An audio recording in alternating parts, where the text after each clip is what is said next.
Narrator. The city woke up cold and gray that morning. Another day, another armored truck rolling out of the depot.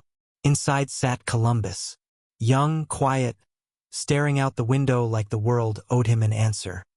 He had the look of a man who'd seen too much, but still couldn't escape the weight of it. Iraq had left scars no one could see. Bills piled on the table at home.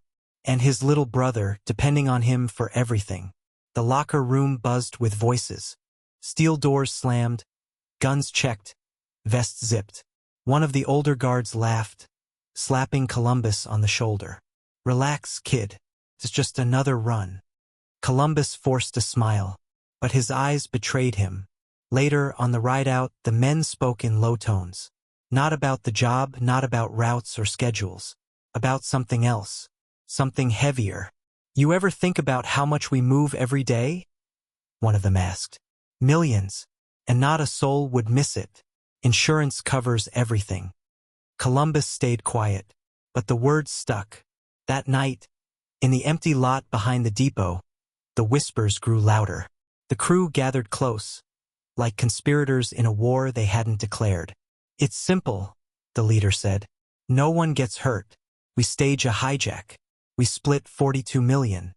Easy money. The system pays. Not the people."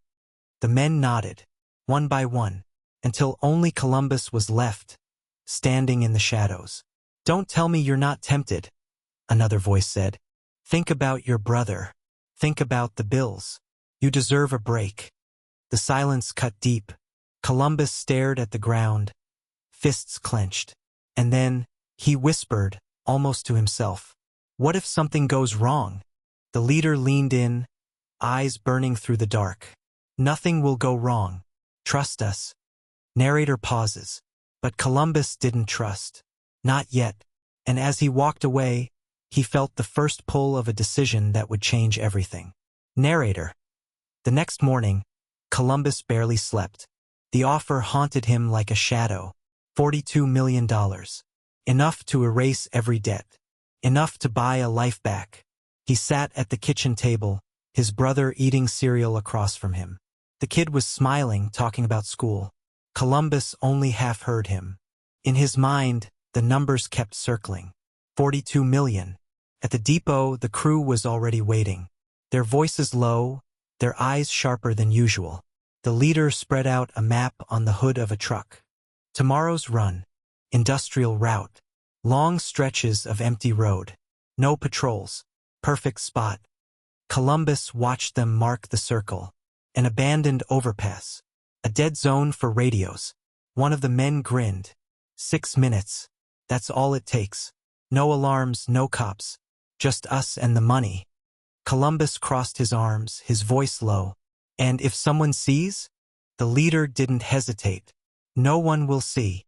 Another man leaned in, smirking. "You worry too much. You think the system worries about you? About your brother? No. But we will. You're one of us, Columbus. Time to stop being the good soldier." Narrator. The words pressed against him like a weight. The good soldier. That's what he had always been. Do the right thing. Follow the rules. Bleed for someone else's orders. But this wasn't war. This was survival. Night fell. Columbus sat in his car outside the depot, staring at the steel doors. Inside those walls sat millions, just waiting to be taken. His phone buzzed. A text from the leader. "Tomorrow. Be ready." Narrator pauses.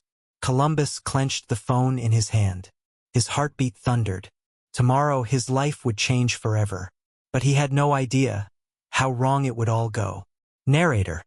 The morning air was heavy. Clouds hung low, hiding the sun. Columbus sat in the armored truck, his vest tight across his chest. The engine rumbled. His hands gripped the steering wheel harder than usual. Beside him, the crew laughed like it was any other run. But their eyes were sharp, restless. Each man knew what today meant. The radio crackled. Routine check-in.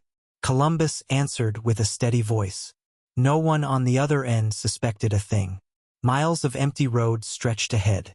Factories long abandoned. Windows broken. Silence all around. Exactly as planned. The leader tapped the dashboard. Here, slow it down. Columbus eased the truck under the overpass. His stomach twisted.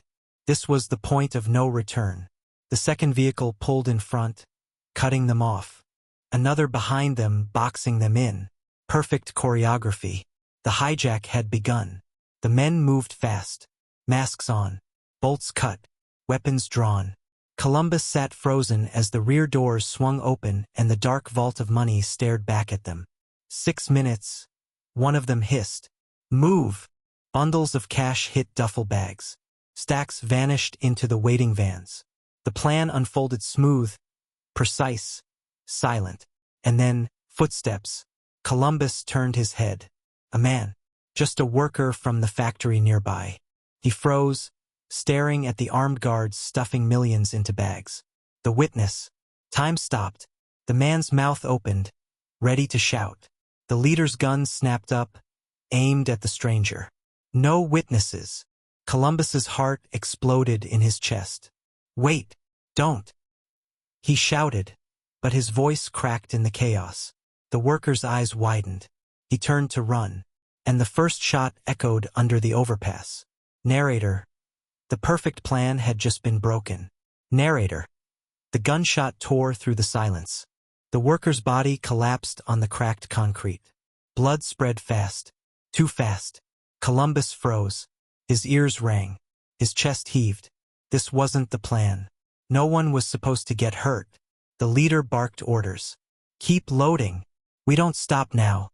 The crew moved like machines, shoving cash into bags, ignoring the lifeless body a few feet away.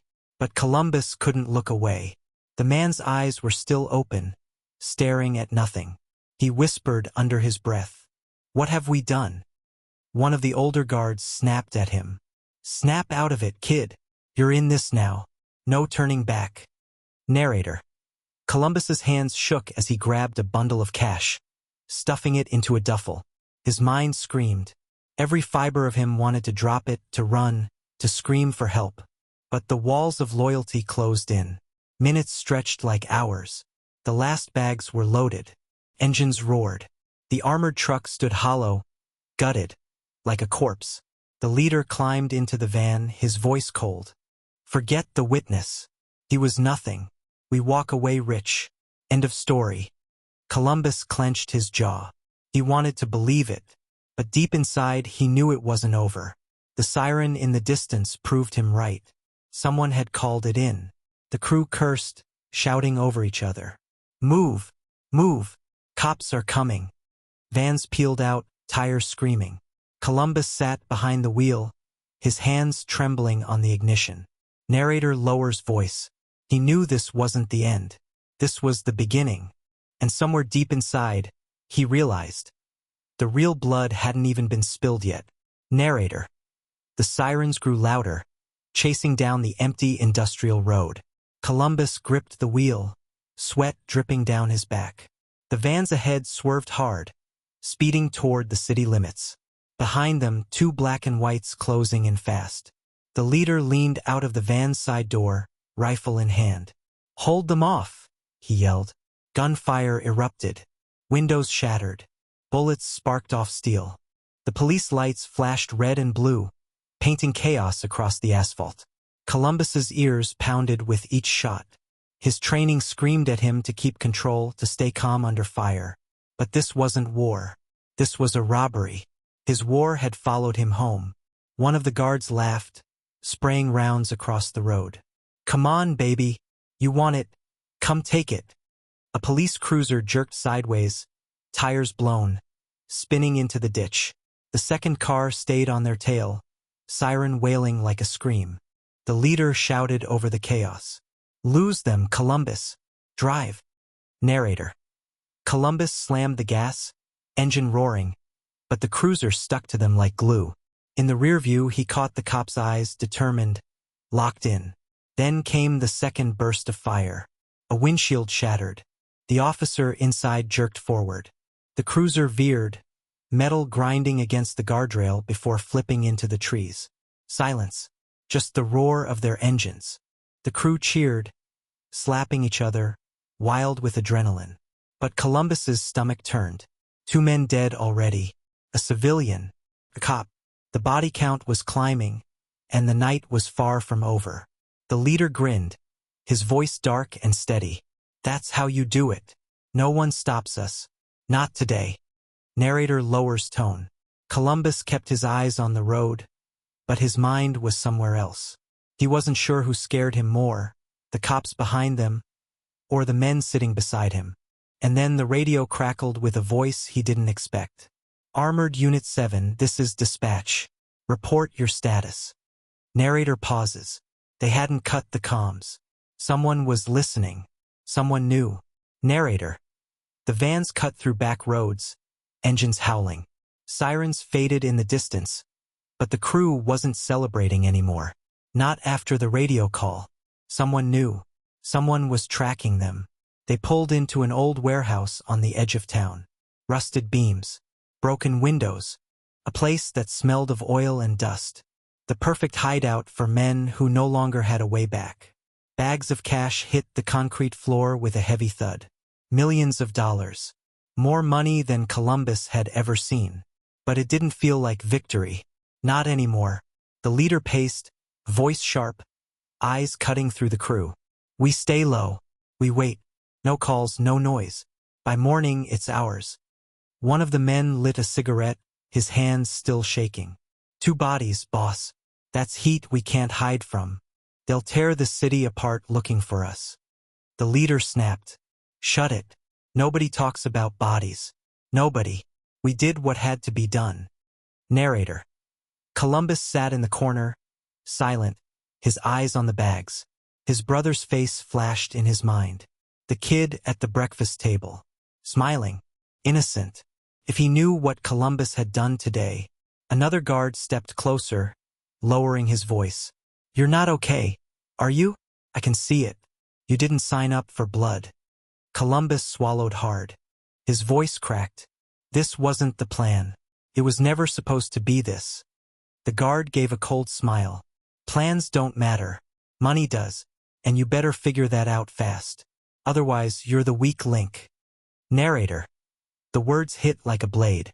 Weak link. In this crew, weakness was death. That night, as the others drank and laughed around the cache, Columbus slipped outside. The air was damp, heavy with rain. He pulled out his phone, staring at the screen. One call could end it all. One call and the nightmare would be over. His thumb hovered over the keypad. And then, the warehouse door creaked open behind him. A shadow stepped out. What the hell are you doing, Columbus? Narrator lowers voice. He froze. The choice he made in the next second would decide everything. Narrator. The rain tapped on the metal roof. Columbus stood frozen, phone still glowing in his hand. The shadow stepped closer. It was one of the crew. The older guard, the one who had been watching him all day. His voice was low, sharp as a knife. You thinking of calling someone soldier? Maybe the cops? Maybe your little brother? Columbus shoved the phone back into his pocket, his chest tight. I wasn't. The man cut him off. Don't lie to me. I see it in your eyes. You're not built for this. You're dangerous, Columbus. Dangerous to us. Narrator. Before Columbus could answer, the warehouse door slammed open. The leader stepped out, his face lit by the yellow glow inside. What's going on here? The older guard smirked. Caught him sneaking with his phone. He was about to sell us out. The crew gathered fast, boots echoing on the wet ground. Their eyes turned to Columbus. Cold, suspicious, predatory. The leader's voice dropped, heavy with menace. Is that true? You trying to betray us? Columbus shook his head, his voice breaking. No, I swear. I wasn't calling anyone.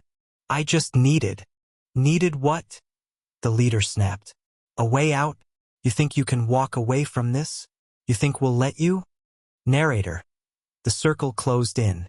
Men he had worked with, laughed with, trusted, now stared at him like prey. Guns shifted in nervous hands. Columbus's heart hammered. His mind screamed.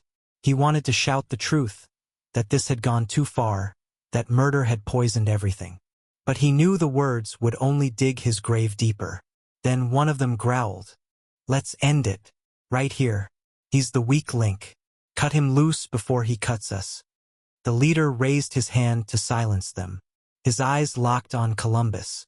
"Maybe you're loyal. Maybe you're not. But tonight, you prove it. Tomorrow, you'll do something for us. Something that shows where you stand. And if you can't..." Narrator pauses. The leader leaned closer, whispering like a death sentence. "You won't live to see sunrise." Narrator. Dawn broke red, spilling light through the cracked windows of the warehouse. The crew was restless. Guns cleaned, bags packed, every man ready for the last move. Columbus sat apart, his mind a storm. He hadn't slept. The leader's words haunted him. "Prove yourself or die." Then came the sound. Sirens. Dozens of them. Getting closer. The crew sprang up, rifles snapping into place. Someone cursed. "How the hell did they find us?" The leader snarled. "Doesn't matter. We hold them off. Nobody leaves alive." Narrator. Police trucks screeched outside. Voices barked through megaphones. Armored crew inside. "Drop your weapons. This is your only warning." The warehouse exploded in gunfire. Windows shattered, metal sparked, concrete ripped apart. Bullets poured in both directions. Columbus dove behind a pillar, heart pounding. His brothers in arms were laughing, screaming, spraying bullets into the flood of cops outside. One of them shouted over the chaos, "Columbus, get up, prove yourself." Narrator. He raised his rifle. His finger hovered on the trigger. But through the smoke, he saw the cops' faces. Young, determined, just like him once. And in that split second, Columbus understood. If he pulled the trigger, there would be no coming back. Not for him, not for his brother, not for his soul. He turned his rifle, not at the cops, at the crew. The leader spun, eyes blazing. "You son of a..." Columbus fired. The blast echoed like thunder. Chaos erupted inside the warehouse. The crew turned on him, screaming, firing wild. Columbus ducked, returned fire. Years of combat training surged back. Quick, precise, deadly. One by one, the men fell. Friends turned enemies. Blood spilled across the stacks of stolen money. Narrator. When the smoke cleared, Columbus stood alone, chest heaving, gun trembling in his hand. The police stormed in, shouting orders. "Drop your weapon. Now." He let it fall. His knees buckled. Hands raised. Empty. The bags of cash lay scattered, soaked in blood. $42 million that had cost everything. As the cuffs tightened around his wrists, Columbus closed his eyes. He hadn't saved the money. He hadn't saved himself. But maybe, just maybe, he had saved what was left of his soul. Narrator pauses. The perfect plan was never perfect. It was doomed the moment it began. Fade out.